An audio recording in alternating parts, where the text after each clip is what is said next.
Je me rappelle la réaction de ma mère. Shabbat matin, il sort comme ça dans le jardin et lui dit « Chérie, regarde !» En face, le péniste. À gauche, le turc. Là-bas, la cité. Nos enfants, il n'y a pas d'avenir. Notre avenir, c'est en Israël. C'est là-bas. Si les enfants grandissent ici, 18 ans, 19 ans, 20 ans, ils ne voudront plus partir. C'est le plus beau cadeau que mon père a pu faire à ma mère, je pense, de toute sa vie.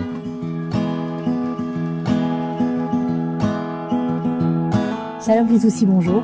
Bonjour. Vous êtes là pour nous parler de votre parcours d'Alia et ça nous a beaucoup intéressé parce qu'aujourd'hui, il y a beaucoup de jeunes qui arrivent sans vraiment avoir choisi le fait de venir en Israël. Ils suivent tout simplement leurs parents et c'est exactement ce qui vous est arrivé puisqu'à l'âge de 14 ans, vous avez débarqué avec votre famille et c'était pas du tout votre souhait, vous ne comprenez pas vraiment ce que vous faisiez là en fait. Pas du tout. En fait, tout a commencé quand mon père a ressenti des languissements énormes pour Israël. Parce que votre père était israélien. Il était israélien, il a fait l'armée ici en 71, novembre 71. Il a été blessé à la guerre de 73. La guerre de Kippour. La guerre de Kippour. Et ensuite, il a voulu, on va dire, s'aérer l'esprit vu le traumatisme de ce qu'on appelle la Chava Hassinit. Il était dans ce combat-là? Canal de Suez, ouais. Chava Hassinit, on l'appelle en hébreu. Il a perdu toute sa plouga là-bas, 120 copains. Il est resté seul rescapé? Pratiquement, extrêmement traumatisé. Il est parti en France parce qu'il avait une tante là-bas pour s'aérer l'esprit comme ça, un peu faire un renouvellement, tourner un peu la page entre guillemets. Et Mina Shamaim, il a connu ma mère. Il est resté. Et il est resté 20 ans en France. Il a créé ses Asakim, ses concessionnaires automobiles, il était mécanicien de métier depuis l'âge de 15 ans. Lui-même, il a grandi à Loud, ils étaient 12 enfants, dans une pauvreté terrible, mais Baruch Hashem, il a grandi sans savoir écrire et lire le français. Il est arrivé en France, avec son accent israélien, avec ses frères, ils ont tout débuté de zéro. Ils ont réussi à s'intégrer sans parler la langue, sans parler la langue. Incroyable. Ils parlaient la langue à moitié arabe, à moitié français, à moitié hébreu avec les gens de là-bas. Il avait une diplomatie de vie incroyable. Alors pourtant un beau jour, alors qu'il s'était intégré, qu'il avait rejoint et même créé, je crois, avec ses voisins une communauté à Pierrefitte. Un beau jour, tout allait bien. Il prospérait, la famille était bien établie, etc. Il décide de partir. Qu'est-ce qui s'est passé ce jour-là? Je pense que mon père, au fond de lui, toutes ces années où il a été un peu, je ne veux pas dire forcé, mais guidé vers la France, il n'a pas totalement accepté de quitter Israël. Ses parents habitaient en Israël, toute sa famille, il a grandi ici. C'était peut-être comme un arrachement pour lui. Il avait toujours en tête, comme j'imagine beaucoup d'Israéliens qui vivent à l'étranger, qu'un jour ils allaient revenir. Notre vraie maison, c'est Eretz Israël, c'est Medinat Israël. Et donc, un beau jour, comme dit le Rav Kook, cette voix interne, à Kol Apnimi, qui se réveille chez chaque juif et qui dit « Ça y est, on s'en va. On part, on s'en va. Où on s'en va ?» Je me rappelle la réaction de ma mère. Shabbat matin, il sort comme ça dans le jardin et lui dit « Chérie, regarde !» En face, le péniste. À gauche, le turc. Là-bas, la cité. Nos enfants, il n'y a pas d'avenir. Notre avenir, c'est en Israël. C'est là-bas. Si les enfants grandissent ici, 18 ans, 19 ans, 20 ans, ils ne voudront plus partir. Shalom, il est encore jeune. Il a que 13 ans. On va faire la bar mitzvah en Israël. Un an après, c'est fini. Donc l'été suivant, vous faites les valises, vous arrivez en Israël. Et pour vous, c'est très difficile. Pas de langue, pas de culture israélienne. Je me souviens la première fois où j'étais au terrain de foot pour jouer au foot avec les copains. Ils m'ont pas laissé jouer. C'était difficile. J'ai toujours été un très bon joueur de foot. J'ai toujours aimé le foot. Non, c'est pas comme nous, entre guillemets. Ça vous allez faire du racisme, ouais. Entre guillemets. L'intégration, le petit français à Tsarfati. Ouais, évidemment. Pendant des années? Pendant des années. Jusqu'à aujourd'hui. Aujourd'hui encore, quand je parle, on me dit « Ah, t'as Tsarfati ?» Tout de suite, je reprends. Non, Ani Israéli. Pourquoi? Ani Yehoudi. Parce que la connotation d'être français et d'être d'origine française n'a rien à voir. Quand on dit à une personne qui est français, c'est comme si on dit à un français non-juif « T'es français ». Oui, je suis français, je suis fier d'être français. Je suis pas comme toi, t'es pas comme moi, c'est ça ce que ça veut dire? C'est comme ça que tu le prends? T'es pas chez toi? Je veux d'abord qu'on associe le côté israélien et juif. Je suis juif d'origine française. Je suis juif d'origine américaine. Je suis juif d'origine russe. Bon, bah, c'est pas méchant quand les gens te disent t'es français, c'est ce qui ressort. En France, on nous a traités de sales juifs. Si on arrive ici, on nous traite entre guillemets de français, il y a un ping-pong qui se crée. On vient ici pour faire le tikkun, on a toujours été là. T'as souffert de l'antisémitisme en France? Quand tu dis on nous a traité de sale juif, c'est... Ouais. On nous a attaqué à l'école une fois, on On a pénétré dans l'école en plein hiver, on nous a rackettés, bien sûr. T'habites en banlieue? En banlieue, l'école, elle était ce jour-là, le prof de sport, il a laissé le portail ouvert. Et donc, ils sont venus, ouais, c'était assez impressionnant, quoi. On était en plein match. Comment on devient israélien? On s'intéresse. On reste ouvert d'esprit. On a envie d'apprendre. Comme un enfant qui a soif. On lui donne de l'eau. On lui donne chaque fois un peu. Mais il a soif d'apprendre encore et encore et encore. Il s'intéresse, il cherche, il sort, il va voir. Le premier jour où je suis arrivé en Israël, j'ai dit à mes parents, je veux pas aller dans une école française. Je veux une école israélienne. Je veux avec des Israéliens. Ça va être dur, c'est pas grave. Je m'accroche, je m'adapte. Mon père, je me souviens, quand on allait dans les écoles, ils m'ont tous refusé. Parce que j'avais pas le niveau relativement israélien, école religieuse, etc. en France. J'avais un niveau basique. Là, il a dit, je vais lui payer des cours privés, je vais lui payer des cours particuliers. Il sera au niveau de tout le monde. Il sera comme tout le monde. Il va s'intégrer, s'adapter comme tout le monde. Ça a été dur pour vos parents aussi, parallèlement à votre intégration, leur intégration au niveau du travail, etc. Au début, mon père, Zichrono Leolam Abba, il a voulu faire vraiment l'Alia complète. Totale. Je travaille ici, je m'intègre. Tout ici, il a essayé de s'adapter. Bon, il était chef d'entreprise en France, il avait 3 beaux garages, Bémet, il avait super bien réussi. Pendant 6 mois, il s'est cherché. Ensuite... il a fait l'Alia Boeing. Il a fait l'Alia Boeing pendant 10 ans. C'est sûr que pour mes parents, ça a été une déchirure, l'Alia. Déchirure pour eux, pour que nous, on puisse réussir ici. Au niveau de leur couple, de peut-être ensemble? Leur couple, ils partaient 3 semaines, ils revenaient un Shabbat, ils repartaient le dimanche matin. Ils m'amenaient à la yeshiva sur la route, on me parlait, c'était notre quality time, entre guillemets. C'est tout. Après, je le voyais pas 2-3 semaines, moi j'étais à la yeshiva, lui, il rentrait Shabbat, il rentrait vendredi midi, il prenait le vol du jeudi nuit. Pour arriver vendredi matin, il était épuisé, Shabbat, tac tac. Dimanche matin, il était... C'est un sacrifice qui en vaut la peine. C'est le plus beau cadeau que mon père a pu faire à ma mère, je pense, de toute sa vie. Et à nous aussi. Aujourd'hui, au jour d'aujourd'hui, je ne sais pas ce qu'on serait nous en France si on n'avait pas fait l'Alia, s'ils ne nous avaient pas arraché, entre guillemets, de ce confort, de cette vie un peu éphémère, idéale, avec tout le confort à tous les niveaux. D'abord, c'est une mitzvah, de faire monter sa famille. Alia, la halot, on vient pour s'élever.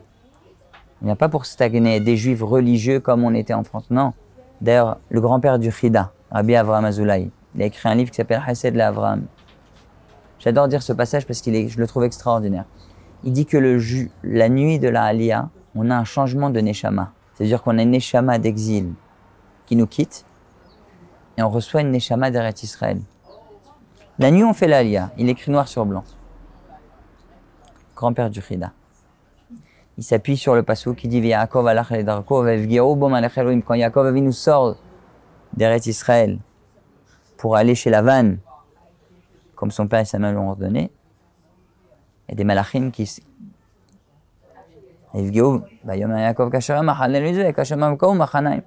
donc les malachim de Chutz La'aretz montent, les malachim d'Eretz Israël montent, les malachim de Chutz La'aretz, c'est-à-dire qu'il y a un échange spirituel. Et comme dit Rashi, le soulam de Yaakov, c'était pas un soulam stam, c'était lui le soulam. Alors justement, vous aussi, parce que vous parlez d'échelle, le soulam ça veut dire échelle en hébreu, vous en avez passé des moments, des up and down comme on dit, ça n'a pas été simple pour vous. Et là on vous voit aujourd'hui svelte et bien dans votre peau, et pourtant votre adolescence a été compliquée, vous aviez au moins 40 ou 50 kilos de plus. Ça a été un handicap dans votre vie, j'en parle parce qu'il y a beaucoup d'adolescents qui ont suivi le même parcours que vous et qui souffrent, soit qui tombent dans des addictions, soit qui font le même chemin, qui prennent du poids, qui n'arrivent pas à en sortir, qui ont une espèce de mal-être. Et alors quand on vous voit aujourd'hui, on a envie de vous demander comment vous avez fait pour Leit Gaber, comme on dit en hébreu, pour surmonter tout ça, toutes vos difficultés. Il y a un mot en hébreu qui s'appelle milchama, la guerre. Très mauvaise traduction. La milchama, le shoresh, c'est lamed, het, mem. C'est le même shoresh que lehem. On ne doit pas se battre pour gagner son pain. On travaille pour gagner son pain. La avodat Hashem, c'est un travail. On est là pour travailler. On est là pour agir. On est là pour créer. On est là pour produire. C'est ce que vous avez fait. Vous avez agi sur vous-même? Agir sur moi-même, se travailler. Ce qu'on appelle le développement personnel. Encore une fois, s'intéresser, lire des livres, voir des professionnels, consulter des professionnels. Ne pas avoir honte d'appeler au secours si on a des moments où on a l'impression de craquer. C'est pas grave. Cette transformation que tu as vécue dans ta chair, ça a fait ce que tu es devenu aujourd'hui? Ça t'a emmené sur ton chemin professionnel? À l'âge de 18 ans, je suis rentré à la yeshiva. Yeshiva Tesder à Alabim. Donc j'ai fait 1 an et demi de yeshiva, ensuite 1 an et 4 ans, 1 an et 4 mois d'armée, et encore 2 ans de yeshiva. C'est le Masloul Desder, 5 ans. Donc j'avais ce surpoids, et les copains à la yeshiva, ils rigolaient parce que je voulais être parachutiste. Et dit, toi, fais tousser à Tati et Tsankhan. Oui, surtout qu'on sait que pour sauter en parachute, il ne faut pas plus de 100 kilos, donc compliqué. Je me souviens pour ce qu'on appelle le Gibouche Tsankhanim. C'est une espèce d'étape comme ça de 2 jours où il y a un exercice physique, mental, etc.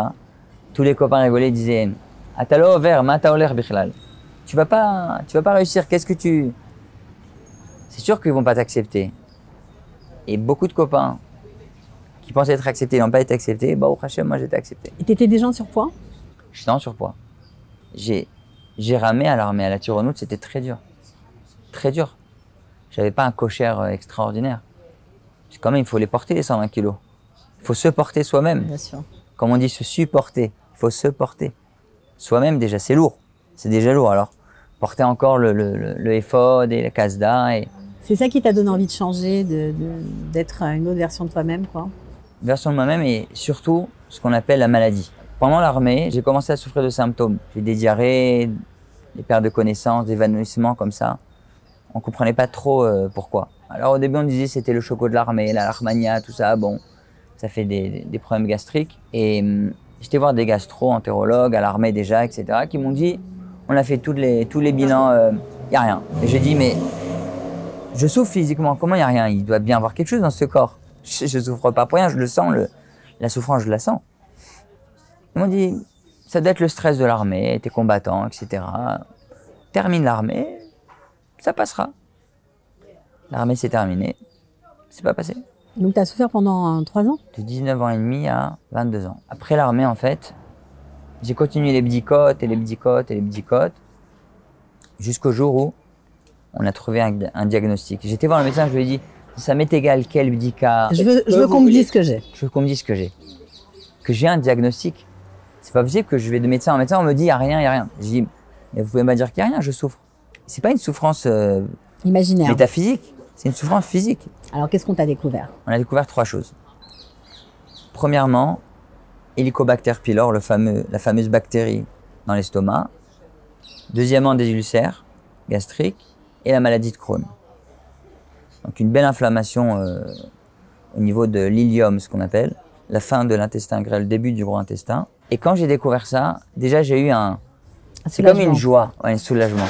Alléluia, Baruch Hashem. Je suis pas fou. Enfin, il y a un mot pour dire, il faut donner des mots aux symptômes. J'étais content d'un côté, d'un autre côté, bon, c'est quand même une maladie assez importante.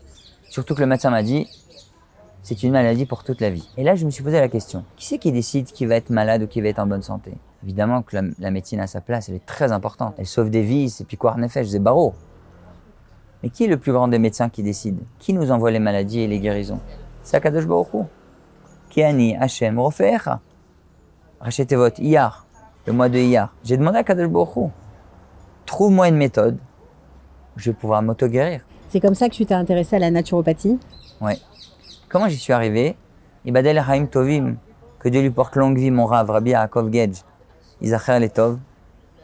Il m'a dit, mais ma fille, elle est naturopathe, il faut que tu lui parles. Et j'ai appelé donc Sarah à l'époque. On avait passé plusieurs heures au téléphone, vraiment une famille extraordinaire. Elle m'a donné des tuyaux, quelle école exactement, il y a plusieurs écoles de naturopathie en Israël. Tu as voulu directement te former? J'ai voulu d'abord guérir. Moi, je voulais d'abord me traiter moi-même. Je voulais pas parler de faire un métier, c'est pas mon but. C'était pour te guérir. D'ailleurs, c'était une espèce de marloquette avec mon père. Parce que mon père m'a dit, regarde, chez les juifs, il y a 3 métiers essentiels. Il y a au médecin, au avocat, au expert comptable, limite kiné. Je me souviens, il m'a emmené chez plein de copains à lui médecins qui m'ont dit, ah, naturopathie, c'est des choses... ça sert à rien. C'est des trucs de fou, c'est un peu... C'est pas très sérieux. Tu vas pas faire vivre une famille de ça quand même. Je lui ai dit, regarde papa, il voulait que je fasse du business, mon père. Je suis un grand businessman, tu fasses des affaires. Je dis, ok papa. Et qu'est-ce que tu préfères? Un grand businessman qui gagne beaucoup d'argent mais qui est malade toute sa vie? Ou un fils en bonne santé d'abord? Il m'a dit en bonne santé. Je lui ai dit, alors je vais étudier cette méthode. Déjà, pour apprendre, ça m'a fasciné parce que je me suis dit, parler d'auto-guérison, c'était quelque chose de très très lointain pour moi, parce que on peut dire, entre guillemets, que j'ai pas grandi dans une maison de naturopathe. Mais ça c'est sûr, on imagine. On imagine bien. Complètement l'antithèse de la naturopathie au niveau culinaire. C'est plutôt ambiance fricassée, fricassée, minina, boulou, keila, couscous boulette, la totale. Donc la naturopathie a fait un grand boom dans ta vie et tu t'es guéri. La naturopathie parle de l'auto-guérison. Il y a ce qu'on appelle, dans le corps humain, le vitalisme. Les Chinois ont appelé ça le Qi. Et dans la Torah, on appelle ça la Neshama. Le corps, c'est comme une résidence, pour que la Neshama, elle puisse résider. L'humain est composé de 4 niveaux. En bref, le physique, l'émotionnel, le psychomental et le spirituel.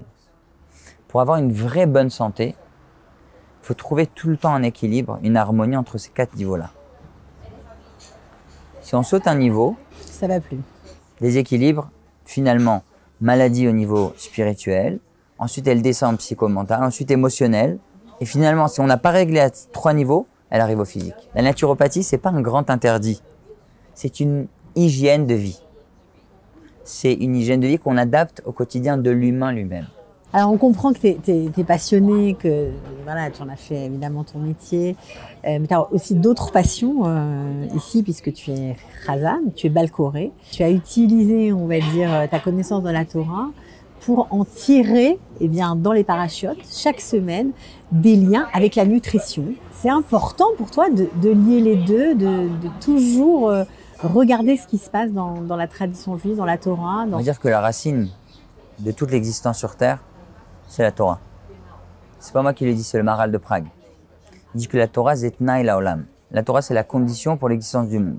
Ça, c'est pour ceux qui sont pratiquants. Pour ceux qui ne sont pas pratiquants, ça ne veut pas forcément dire grand-chose. Chacun à son niveau, on est connecté à la Torah. Comme moi, je suis passionné de la naturopathie, je suis passionné de la Torah. Quand je lis la Torah, j'ai l'impression de me projeter d'être avec Avraham Avinu. C'est un arbre de vie. C'est ce qui nous vivifie. Ça t'a aidé à prendre ta place dans la société israélienne, une société israélienne qui n'est pas forcément très pratiquante. Je travaille aussi en Coupatrolim. C'est extraordinaire de découvrir toutes ces cultures et tous ces types de personnes. Chaque juif ou chaque juive vit son judaïsme à son niveau. Et il y a beaucoup de juifs qui font des mitzvot sans le savoir, vous savez ça. Et énormément de mitzvot. D'ailleurs, c'est une des raisons des Rishonim, je ne me souviens plus qui, mais qui disent dans la Torah, pourquoi Kadosh Baruch Hu nous a donné des mitzvot comme Kabed et avicha v'et imecha, respecte ton père et ta mère. Parce que les gens qui n'ont pas la conscience ou qui n'ont pas grandi avec toutes ces mitzvot, le Bet HaKnesset, Kriyat Torah, ils ont plein de mitzvot qu'ils font au quotidien qui ne sont même pas au courant. Chesed, Tzedaka, Gimilut Hasadim, Asim Tovim, Avat Israël. Combien d'organismes d'aide, comme Kalita, qui fait des choses extraordinaires, Bémet, tous ces organismes extraordinaires qui ne sont pas forcément religieux ou pratiquants. Ils font ça comme ça, c'est inné. Le Ham Israël, c'est un peuple de chesed, on a toujours été comme ça. Qu'est-ce que tu pourrais donner comme conseil à des jeunes ou à des gens qui nous regardent peut-être de l'étranger, qui ont envie de faire leur alia? Il faut de la patience? On va dire il faut de la atmada, de la persévérance. Demandez à tous les grands innovateurs, tous les grands créateurs, tous les grands réalisateurs de toute l'existence. Est-ce que ça a été facile de découvrir la lumière, de découvrir l'électricité, de découvrir la caméra? Est-ce que ça a été facile de découvrir, d'innover le téléphone? Toutes ces choses-là extraordinaires qui font avancer le monde. Chaque jour, un petit peu. Chaque jour, un petit peu. Kachi Geulatam chez l'Israël. La Geoula d'Israël, Kim'a. Un petit peu, un petit peu. Donc il faut de la persévérance, il faut accepter que ce soit difficile. C'est pas toujours difficile d'ailleurs, ça dépend des gens. Mais... Quand on est connecté à soi-même et à la lumière, et qu'on vit vraiment libre de toutes ces croyances, stéréotypes, mauvaises idées qui nous envahissent au quotidien, on vit une dimension qui n'est pas la même dimension que la dimension du quotidien, face to face.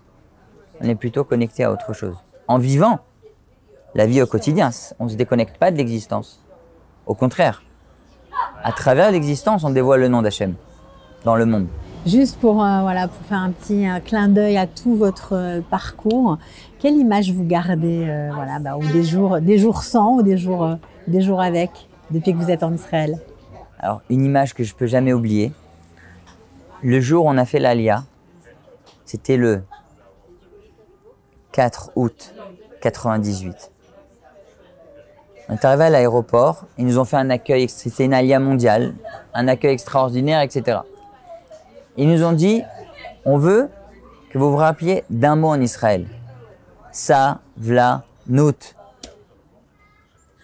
Ce mot, il m'a marqué. Pourquoi? Je l'ai relu dans un livre qui s'appelle le Tomer Devora, Rabbi Moshe Cordovero. Rabbi Moshe Cordovero, c'est un des maîtres du Harizal. Bref, d'où vient le shoresh de Savlanut? Il dit que Akadosh Baruch Hu, il s'appelle par les Malachim, Melech Alouv, le roi misérable. Ça vient des Tikkun Zohar. Pourquoi le roi misérable? Chez Sovel Elbon, il a la savlanout des effronteries qu'on lui fait. De quoi on parle? Akadosh Baruch Hu donne la force, même au Rechaïm, de fauter contre lui. Et dis-toi, Akadosh Baruch Hu, tu supportes l'effronterie et tu donnes la force au Rechaïm de continuer de vivre et de faire ce qu'ils font. Dit le Rabbi Moshe Cordovero, de là vient le shoresh de la savlanout. Comme Akadosh Baruch Hu, lui, il supporte. Nous, on doit supporter, et supporter, et supporter, chaque jour un petit peu, chaque jour un peu plus de savlanout. Savlanout, savlanout. Même si nos frères israéliens, toute la journée, on dit savlanout, savlanout, et on est tous empressés ici parce que tout va tellement vite, il y a tellement à faire en Israël. Les gens qui viennent ici, les investisseurs, ils se disent, mais c'est incroyable ce pays, en 70 quelques... C'est extraordinaire. Pourquoi? Parce que on innove tout le temps, tout le temps, tout le temps. D'un côté, on doit développer cette savlanout, nous-mêmes. Le secret de l'intégration, c'est innovation et patience? Patience et persévérance. Bassof, l'agriculteur qui plante la graine, il n'a aucune garantie que l'arbre sortira un jour. Aucune. Mais les Chachamim disent, Ma'amin bechaya olamim vezorea. Il a la émouna au maître vivant de tous les mondes et il plante. Il dit à Akadosh Baruch Hu, tu vas m'amener la lumière, tu vas m'amener l'eau, tu vas m'amener la photosynthèse, tu vas tout amener, les minéraux, tu vas tout amener pour que cette graine, elle devienne un arbre. Elle donne des fleurs et un jour elle donne mais elle des fruits. Extraordinaire. C'est le secret de l'Aliyah, c'est que ça.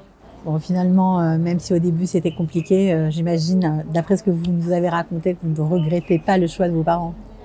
Baruch Hu, Baruch Shemo. Merci mes parents, Bémet. Merci. C'est un grand, grand cadeau. Le plus grand cadeau de la vie, c'est de venir en Israël, je pense. Et de connaître sa femme ici. J'ai eu le srout de grandir sa famille ici, d'avoir des enfants ici. De pouvoir étudier la Torah, enseigner la Torah ici. C'est le plus beau des cadeaux qu'un juif peut avoir. Merci Hachem.